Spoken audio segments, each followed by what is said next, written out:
Hello, welcome back to my channel. My name is Tuesday, this is the Crafty Cottage, and today I'm going to be showing you how I make or how to make artist trading cards or ATCs.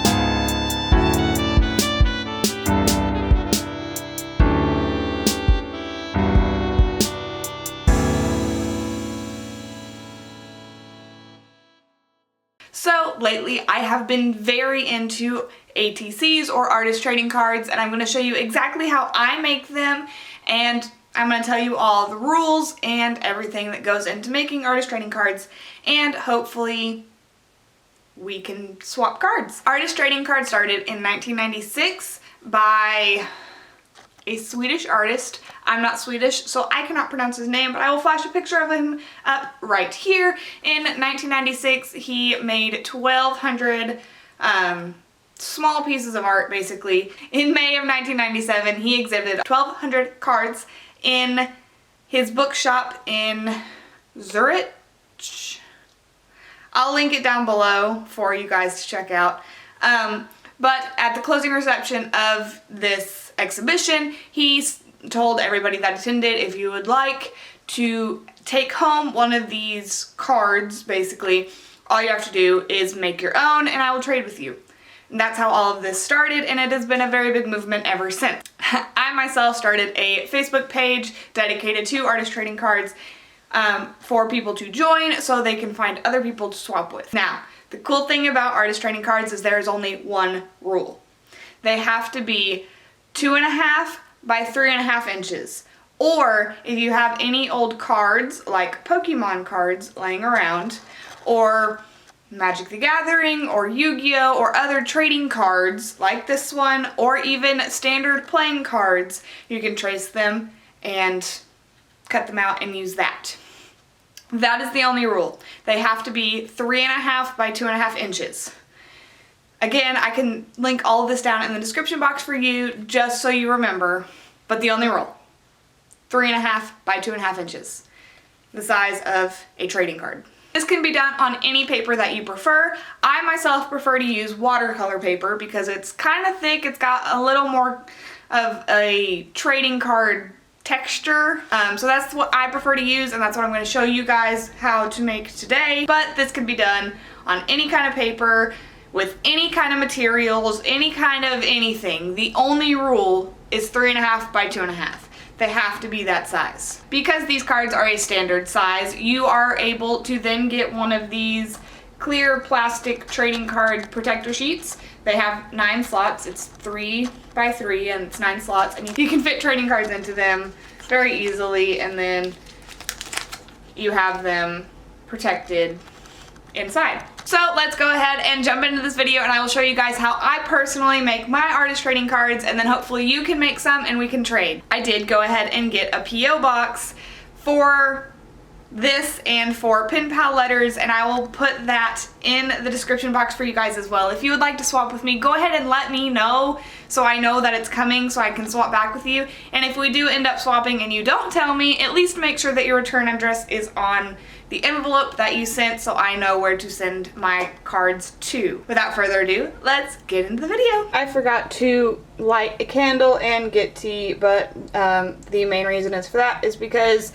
I'm filming this video right before I have to go to work, so I don't want to have to try to mess with all that. I got a craft mat. Doesn't it look pretty? So I figured I would show you guys some cards that I actually made myself. I do also have cards in here that have been traded to me, so I'm going to be using a piece of magazine paper to cover up their information.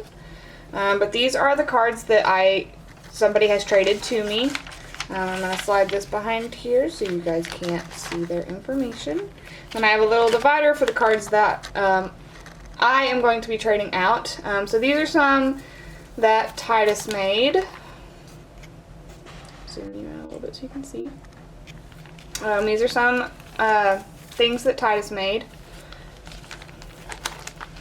These are some that a couple other people have made, but they didn't want to trade them themselves, so they said that I could trade them. And starting here are cards that I have made. So I got really big into drawing mushrooms, so I've got a lot of mushrooms. And then I also have a bouquet stamp that I did a small series of bouquets on. Woo. Zoom me back out so this stops freaking out. Okay. So I did a stamp on the bouquets on several different things. This one I did the stamp and then watercolored all the flowers. This is on canvas paper, so it's a weird texture.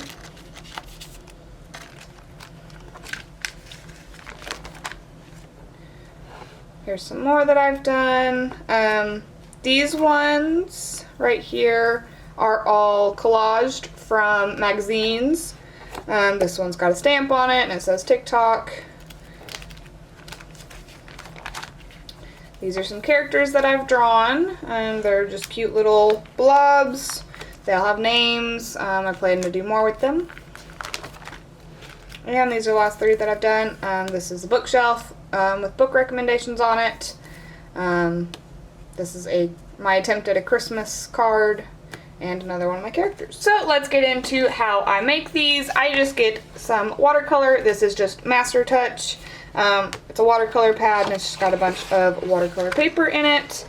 I like it because it's thicker than cardstock, but cardstock is an acceptable option, or regular paper. Really anything that you would like to use it. I just prefer watercolor paper.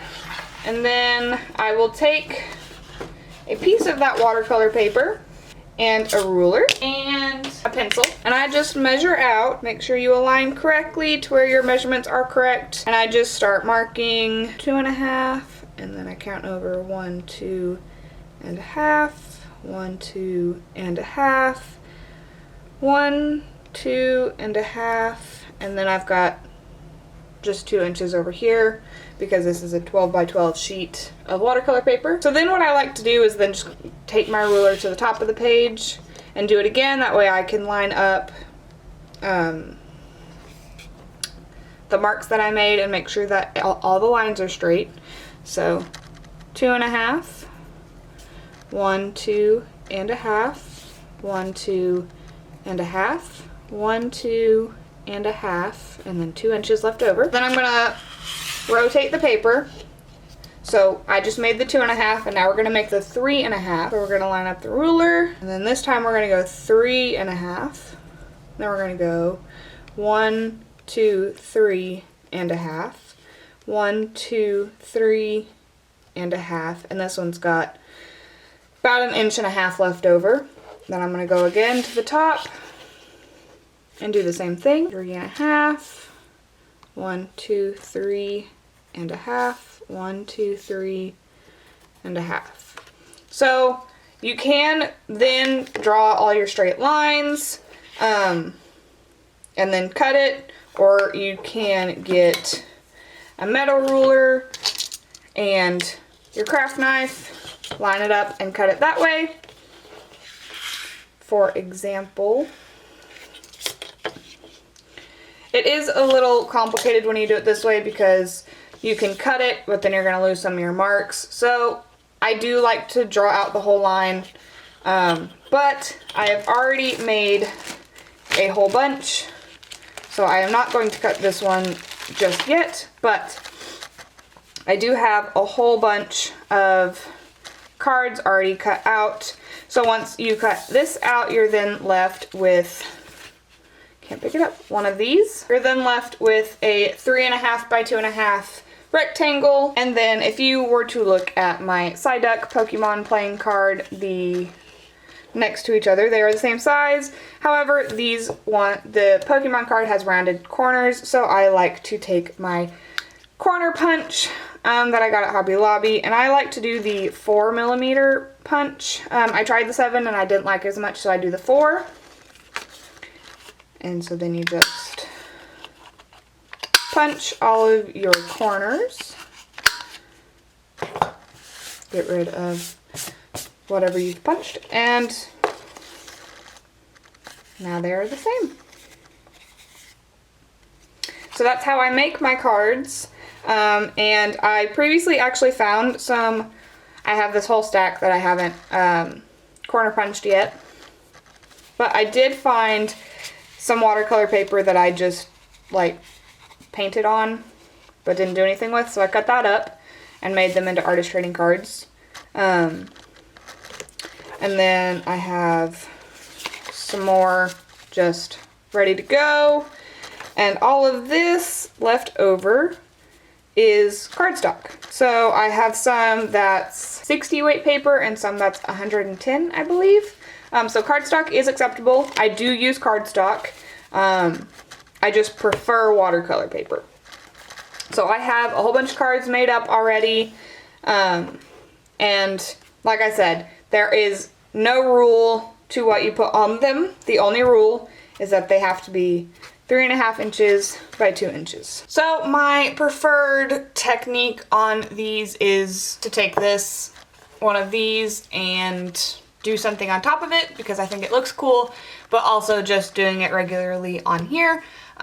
My preferred technique or method that I like doing a lot lately is experimenting with watercolor. One reason I really like doing artist trading cards is because I can experiment with techniques and materials that I'm not very good with and not worry about ruining a whole masterpiece or wasting a whole bunch of material. I am just using it on this small surface. And then after I have then made my art, I can send it to somebody and trade and see what kind of techniques they are doing. So that's one reason I really like this concept. I have been making doodles in my sketchbook of things to put on my artist trading cards. So I figured I would flip through and show them to you. I messed up my treble clef right there, but that's what it's supposed to be. Oh. So here are my little doodle creatures. And then I will usually get a sheet of tracing paper and trace whatever I want to put on the card if I've already done it in my sketchbook and then transfer it that way. I mentioned earlier that I have some that I've made that were collaged. I don't prefer collage, but that is definitely an option that you could do. You could glue magazine pages down to the cards, and that is completely acceptable as well. I don't know if I need to repeat the rule anymore. 2.5 by 3.5 inches is the rule. That's it. You can do whatever you want with these after that. They just have to be 2.5 by 3.5. They don't even have to have rounded corners. That's just a preference that I have. They don't even have to be on watercolor paper. Again, just a preference I have. 2.5 by 3.5, that's it. Then you can do whatever you want with them. So I started working on these a little while ago. They're probably kind of hard to see. But I tried to paint them black and then watercolor on top to make like a little galaxy. They didn't work as well as I was hoping, but that's okay. I was then going to take my white gel pen and draw some stars on them, so I figured I would do that with you guys. So you could see how it works basically, because these are so simple to make and you can put whatever you want on them. It's one reason I enjoy them. I love these things. I introduced my future sister-in-law to them and she makes them all the time. So I mean, like, it can be that simple, and this one's almost ready to go. So it's not necessarily a rule. So this is one of my favorite cards that I've made so far. It's called Sam, and it's just a little paint blob. He's got a little face and arms and legs, and I think it's really cute. He is the beginning of some of my cute little characters. But the reason I got Sam out to show you guys is actually to show you the back. I have this stamp. Let me grab it. I have this stamp that I got from Hobby Lobby that I just put on the back of my stamps, and then I write all the information on the inside. So the main information that you're going to want to put on the back of your artist trading card is your name, the title of your work, your contact info. I like to put my location so that whoever receives my card knows where the card came from, and the date. You can receive cards and then trade those cards that you've received. So I could trade this card out, and whoever receives it could then trade my card to somebody else. And then that's just going all the way around. And I like to include my email, and I've also included my Instagram and YouTube channel so they can check those out. But I like to include my email. That way people can then email me and be like, hey, I got your card. And then I could ask them which number is down here. And I will tell you about that in a second. But first I'm going to talk about this number. So inside my square I have this 1 out of 8 is what that is, or 1/8, but it's 1 out of 8. And that is because this is card number 1 out of a series of 8 cards. In my flip through of the cards that I have made so far, I showed you guys my little characters. There are 8 of them. Sam is number 1, and so on. So if you make cards in a series, you can put the number of the card and how many in the series there are, and that's what that means. Now I'll tell you what this means. So on the back of all my cards in the lower right hand corner, I put a number. These numbers correspond on an Excel spreadsheet, so I can track my cards basically. So Sam is number 26. He's the 26th card that I've made. This is more just for me. You don't have to do this. I just wanted to do it so I could track my cards. I could see how many cards I've made, where they've gone, if I've shipped them, if I still have them, blah, blah, blah. So that is my personal preference on how I make artist trading cards. They're very simple to make. This one I just painted black and put watercolor on it and attempted to make it look like a galaxy. And then I'm going to take my white jelly roll pen and just make stars on it, kind of like this one. Sam is a little blob with arms and legs. They're very simple to make. Make whatever you would like, and then you can mail them, share them with anybody. I started a Facebook group that I will link down in the description for you guys to check out, and that way you can connect with other people that also want to trade artist trading cards. And I'm very excited to see where that group goes. Or if you would like, you can comment down in the comments if you would like to swap cards and start a conversation that way. Like I said, I will be putting my P.O. box in the description for you guys. If you would like to swap cards, just let me know. That way I know that I need to have some cards ready to ship out to you as well. I am very, very, very excited to see where this journey goes. I hope you guys found some enjoyment here. I hope you guys enjoy making artist trading cards with me. If you enjoyed this video, go ahead and like it and hit the subscribe button and hit the notification bell to be notified when I post again. And I will see you guys either in my next vlog or in my next video next Saturday. Bye!